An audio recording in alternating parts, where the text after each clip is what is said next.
Hi గారు, welcome to our channel. ప్రస్తుతం మనతో పాటు దామో బాలాజీ గారు సీనియర్ జర్నలిస్ట్ ఉన్నారు. వారితో ఒకసారి మాట్లాడదాం. సార్ నమస్కారం. సార్ నమస్తే. సార్ అల్లు అర్జున్ గారు Pushpa 2 movie block buster hit అవ్వడం, 1000 కోట్ల మార్క్ దిశగా కూడా అడుగులు వేయడం మనం చూస్తున్నాం సార్. అయితే ఈ సినిమా ఇంత హిట్ అవ్వడం వల్ల అటు రామ్ చరణ్ గారికి చిన్నగా డ్యామేజ్ జరిగింది. అంటే రామ్ చరణ్ గారికి రావాల్సిన అవకాశాలన్నీ కూడా అల్లు అర్జున్ గారికి వెళ్ళిపోతున్నాయని ఒక వార్త అయితే వైరల్ అవుతుంది సార్. మరి ఏ సినిమాలు అంటే రామ్ చరణ్ గారి దగ్గరికి వచ్చి అల్లు అర్జున్ గారికి వెళ్తున్నాయి? మరి ఈ ఇష్యూ పైన మీరేం చెప్తారు సార్? అల్లు అర్జున్ వల్ల రామ్ చరణ్కి నష్టం అనే యాంగిల్లో గత కొంతకాలంగా చర్చ జరుగుతుంది. ఇదేదో అల్లు అర్జున్ ప్లాన్ చేసుకొని కావాలని చేసింది కాదు, అదొక సైడ్ ఎఫెక్ట్గా. అంటే అల్లు అర్జున్ పుష్ప ఈ స్థాయిలో హిట్ అవుతుందని ఎవరు కూడా ఊహించుండరు. వాళ్ళు ప్రొడ్యూసర్లే చెప్తున్నారు, మేము ఒకటి అనుకున్నాం, దాన్ని ఎప్పుడో క్రాస్ చేసేస్తుంది. ఎందుకంటే నిన్న మనకి ఇప్పటి వరకు వస్తున్న లెక్కల ప్రకారం నిన్నటికి అంటే సండే ఈవినింగ్కి మొత్తం ప్రపంచవ్యాప్తంగా ఈ 4 రోజుల కలెక్షన్ 870 కోట్లకి రీచ్ అయిందని చెప్తున్నారు. సో ఇందులో 290 కోట్లు ఒక హిందీ రంగం నుంచే వచ్చింది. ఇది కూడా ఊహించలేదు ఏ సినిమాకి, ఏ సౌత్ ఇండియన్ సినిమాకి, సౌత్ ఇండియనే కాదు ఇండియాలో ఏ సినిమాకి కూడా 4 రోజుల్లో 290 కోట్లు అనేది రాలేదు. సో ఒక్క నిన్న సండే మాత్రమే 80 కోట్లు నెట్ రెవెన్యూ, అది కూడా గ్రాస్ కాదు, 80 కోట్లు నెట్ రెవెన్యూ హిందీలో వచ్చిందనేది మనకి తరణ్ ఆదర్శ్ కానీ రమేష్ బాల లాంటి ట్రేడ్ అనలిస్ట్లే అనౌన్స్ చేశారు. కాబట్టి ఈ స్థాయిలో ఇది హిట్ అయిపోయింది. రెండవది, ఈ సినిమాకి ఇప్పటి వరకు ఏంటంటే సుకుమార్ మీద మిక్స్డ్గానే ఉంది. సుకుమార్ది గొప్ప డైరెక్షన్ అని, గొప్ప స్క్రీన్ ప్లే అని, గొప్ప రైటింగ్ అని ఎవరు చెప్పట్లా. సుకుమార్ చెప్తేమో ఓకే, సుకుమార్ బాగా తీశాడు, సీన్లు బాగున్నాయి, ఇవన్నీ చెప్తున్నారు తప్ప సుకుమార్ డైరెక్షన్ గొప్ప అంటే ఒక రాజమౌళికి బాహుబలిలోనూ త్రిపులలోనూ పేరు వచ్చినట్టుగా సుకుమార్కి పుష్ప 2లో పేరు రాలేదు. కానీ అల్లు అర్జున్కి ఇనానమస్గా పేరు వచ్చింది. ప్రపంచవ్యాప్తంగా అల్లు అర్జున్ పెర్ఫార్మెన్స్ బాగాలేదు దీంట్లో అని ఇప్పటి వరకు నేను ఎక్కడ చూడలేదు. అనేక రివ్యూలు, అనేక పోస్టులు నేను చూశాను. అల్లు అర్జున్ది మాత్రం ఇనానిమస్గా అద్భుతంగా ఉంది, అల్లు అర్జున్ లేకపోతే సినిమా లేదు, అసలు అల్లు అర్జున్ పెర్ఫార్మెన్స్ ఎరగదీశాడు, ఆ గంగమ్మ జాతర అయితే ఎలా చేశాడు మాకు అర్థం కావట్లేదు. ఈ స్థాయిలో అల్లు అర్జున్ పెర్ఫార్మెన్స్కి ఇది వచ్చింది. దాన్ని కవర్ చేస్తూనే అల్లు అర్జున్ నిన్న కూడా ప్రెస్ మీట్లో నేను నా పెర్ఫార్మెన్స్ గొప్పది అంటున్నారు, దీనికి కారణం అంతా కూడా సుకుమార్ అని చెప్పడానికి ట్రై చేశాడు. కానీ అది ఒక యాక్టర్ పెర్ఫార్మెన్స్కి డైరెక్టర్ రోల్ కూడా ఉంటుంది. ఎందుకంటే కొంతమంది డైరెక్టర్లు ఉన్నప్పుడు ఆర్టిస్టుల పెర్ఫార్మెన్స్ వేరే రకంగా ఉంటుంది, నో డౌట్. కానీ బేసిక్ క్రెడిట్ ఎవరికి వస్తుంది? ఆర్టిస్ట్కే వస్తుంది. సో ఒక కమర్షియల్ సినిమాలో ఈవెన్ రామ్ గోపాల్ వర్మ, ఆయనకి యాక్టర్స్ గురించి మిగతా ఆయనకు ఉన్నంత నాలెడ్జ్ చాలా మందికి ఉండదు. ఆయన కూడా ఏం చెప్తున్నాడు, అసలు ఆ క్యారెక్టర్ అల్లు అర్జున్ కూడా మించిపోయిందని ఆయన చెప్తున్నాడు. అంటే అటువంటి క్యారెక్టర్ దాంట్లోకి అతను ఇమిడిపోవడం, ఎక్కడ మనకు ఆ క్యారెక్టర్ని చూస్తుంటే అల్లు అర్జున్ గుర్తుకు రాడు, ఆ క్యారెక్టర్ పుష్ప అనే క్యారెక్టరే గుర్తుకొస్తుంది.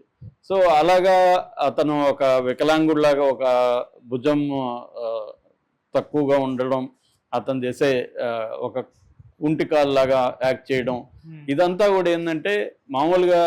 రెండోది ఏంది, పుష్ప 2లో ఎదుగుతాడు కదా, ఎదిగినాక జనరల్గా ఏమనుకుంటారు అందరూ, పెద్ద షూట్ స్టైలైజ్డ్ అయిపోతారు మనుషులు అనుకుంటారు.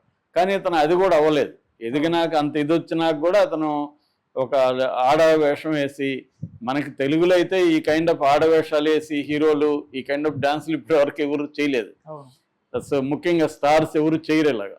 సో ఈ స్థాయిలో అల్లు అర్జున్కి పేరు రావడం వల్ల ఇప్పుడు రామ్ చరణ్కి ఇబ్బంది అయింది. ఎలాగా? రామ్ చరణ్ని చిరంజీవి ఒక గ్లోబల్ స్టార్ లాగా, పాన్ ఇండియా స్టార్ లాగా ఎస్టాబ్లిష్ చేయడం కోసం చాలా ప్లాన్డ్గా చేసుకుంటూ వెళ్తున్నాడు. త్రిపులార్లో కూడా మనం గమనిస్తే జూనియర్ ఎన్టీఆర్కి తక్కువ స్క్రీన్ టైం పెట్టారు, ఇతనికేమో ఫుల్ స్క్రీన్ టైం, ఎక్కువ స్క్రీన్ టైం పెట్టారు. దాంట్లో క్యారెక్టర్లో కూడా అతను గైడ్ చేస్తే జూనియర్ ఎన్టీఆర్ క్యారెక్టర్ అతన్ని ఫాలో అయ్యే క్యారెక్టరే దాంట్లో. కాకపోతే జూనియర్ ఎన్టీఆర్ పెర్ఫార్మెన్స్ వల్ల జూనియర్ ఎన్టీఆర్ పేరు వచ్చి ఉండొచ్చు. కానీ సినిమాలో మనం design of the both characters చూస్తే జూనియర్ ఎన్టీఆర్ కంటే కూడా రామ్ చరణ్ క్యారెక్టర్కే డిజైన్ కానీ, స్క్రీన్ టైం కానీ, డామినేషన్ కానీ అన్నీ కూడా ఆ క్యారెక్టర్కే పెట్టారు ప్లాన్డ్గా. ఎందుకంటే అది చిరంజీవి ప్రొడ్యూస్ చేసిన సినిమా, పేరుకి దానయ్య పేరు ఉండొచ్చు కానీ చిరంజీవి డబ్బులు పెట్టాడు అనేది అందరికీ తెలుసు. రెండోది, రాజమౌళి ప్లాన్డ్గా నిజానికి అతను సీతారామరాజు క్యారెక్టర్, అల్లూరి సీతారామరాజు క్యారెక్టరు వేస్తే అతన్ని ఏదో రాముడిలాగా డిజైన్ చేసేస్తాడు మొత్తం, శ్రీరాముడిలాగా. అంటే నార్త్ ఇండియాలో శ్రీరామ కల్ట్ ఎక్కువ ఉంటది కాబట్టి ఆ డిజైన్ చేస్తే వాళ్ళంతా కూడా ఇతను శ్రీరాముడేమో అనుకొని దాన్ని అతన్ని ఓన్ చేసుకున్నారు.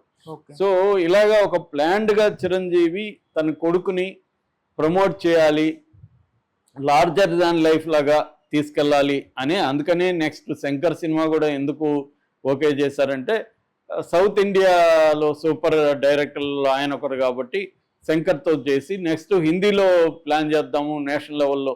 అంటే ప్రభాస్ ఎట్లయితే తన కెరీర్ పాన్ ఇండియా, ఒక తెలుగు సినిమా, ఒక కన్నడ సినిమా, ఒక హిందీ సినిమా ఇలా వెళ్తుందో, అలాగే రామ్ చరణ్ది కూడా ఒక తెలుగు సినిమా, ఒక తమిళ సినిమా, ఒక హిందీ సినిమా ఇలా వెళ్దాము అన్న ప్లాన్లో ఉన్నట్టుగా కనబడుతుంది.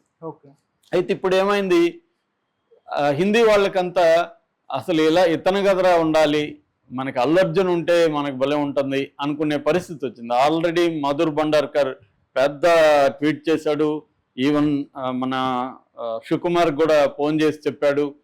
సో అసలు మెస్మరైజింగ్గా ఉంది ఆ పెర్ఫార్మెన్స్ అని మధుర్ భండార్కర్ అన్నాడు. సంజయ్ లీలా బన్సాలి ఒక ప్రాజెక్ట్ అనుకున్నా అంట రామ్ చరణ్తో చేయాలి, అది మెగా ప్రాజెక్ట్ అవుతుంది, చాలా 400-500 కోట్ల ప్రాజెక్టు అనుకున్నారు. కానీ ఇప్పుడు పుష్ప 2 చూసినాక సంజయ్ లీలా బన్సాలి డైరెక్ట్గా ఫోన్ చేసి నీతో నేను సినిమా చేయాలని ఉందని అన్నాడు. మామూలుగా సంజయ్ లీలా బన్సాల్ అంటేనే హీరోలంతా ఆయన కోసం ట్రై చేస్తుంటారు, ఆయన డైరెక్షన్లో సినిమా చేద్దామని, హీరోలు కానీ హీరోయిన్లు కానీ. అట్లాంటిది ఆయనే ఫోన్ చేసి అల్లు అర్జున్కి నేను నీతో సినిమా చేయాలనుకుంటున్నాను అని చెప్పాడంటే రామ్ చరణ్ ప్రాజెక్టు పక్కకి వెళ్ళిపోయినట్టే అనే వార్త ఇప్పుడు వస్తుంది. ఎందుకంటే ఇప్పుడు మనకి ఇప్పటి వరకు రామ్ చరణ్ సోలోగా ఒక పాన్ ఇండియా ప్రాజెక్ట్ని ఈ స్కేల్లో పుల్ చేయలేదు. అల్లు అర్జున్ మాత్రమే పుల్ చేయగలిగాడు, సోలోగా చేశాడు. అది కూడా డైరెక్షన్ కంటే కూడా తనే సోలోగా చేశాడు. రామ్ చరణ్ త్రిబుల్-ఆర్లో ఎన్టీఆర్ ఉన్నాడు, రామ్ చరణ్ ఉన్నాడు, వెనకాల మరో సూపర్ స్టార్ మన రాజమౌళి ఉన్నాడు, దాని వెనక బాహుబలి మార్కెటింగ్ ఉంది. సో కానీ దీని వెనక ఆ బాహుబలి మార్కెటింగ్ లేదు, రాజమౌళి లేడు, సుకుమార్ ఎవడికి తెలియదు అక్కడ. కాకపోతే పుష్ప 1 వల్ల కొంతవరకు తెలిసి ఉండొచ్చు, కానీ బాహుబలి మన రాజమౌళి రేంజ్లో సుకుమార్కి పేరు లేదు. సో అవేవి లేకుండా అల్లు అర్జున్ వల్లనే ఇది కావడం అనేది ఇప్పుడు సంజయ్ లీలా బన్సాలి ప్రాజెక్టు రామ్ చరణ్ నుంచి పోయింది అనేది ఒక వార్త వస్తుంది. అట్లాగే తమిళ డైరెక్టర్లు కూడా కొంతమంది ఈ శంకర్ తర్వాత మన కొంత సూపర్ డైరెక్టర్స్ ఎవరైతే ఉన్నారో వీళ్ళు లోకేష్ కనగరాజు లాంటి వాళ్ళు ఒక పాన్ ఇండియా సినిమాని రామ్ చరణ్తో ప్లాన్ చేశారని, అది కూడా వెనకబడిందని, వాళ్ళు కూడా అల్లు అర్జున్ వెనకబడే అవకాశం ఉందని చెప్తున్నారు. ఈ రకంగా ఛాన్సులు అనేవి రామ్ చరణ్ నుంచి అల్లు అర్జున్ లాగేసుకున్నాడు అనే వార్తలు వస్తాయి. నిజానికి అల్లు అర్జున్ ఏదో ప్లాన్ చేసుకొని అతనికి ఇవ్వద్దండి నాకు ఇవ్వండి అని ఏమీ అడగలేదు, అల్లు అర్జున్కి అవసరం లేదు, అల్లు అర్జున్నే వాళ్ళు వెంటబడుతున్నారు. ఎందుకంటే ఈ కైండ్ ఆఫ్ ఆర్టిస్టు మాకు కావాలి, ఈ కైండ్ ఆఫ్ మార్కెటింగ్ కూడా ఇప్పుడు, ఎందుకంటే అన్ని రికార్డులని బ్రేక్ చేసేసింది. 870 కోట్లు చేయడం 4 రోజులు అనేది మాటలు కాదు. రేపు వెళ్ళింట్లో 1000 కోట్ల క్లబ్లోకి వెళ్ళిపోతుంది. ఇది లాంగ్ రన్లో 2000కి వెళ్ళినా ఆశ్చర్యం లేదు. ఏదేమైనా స్పీడ్గా 870 కోట్లని ఇప్పటి వరకు ఏ సినిమా కూడా చేయలేదు. ఆల్రెడీ సింగిల్ డే కలెక్షన్లలో కూడా ఇప్పటి వరకు 4 రోజులు ఎవ్రీ సింగిల్ డే కూడా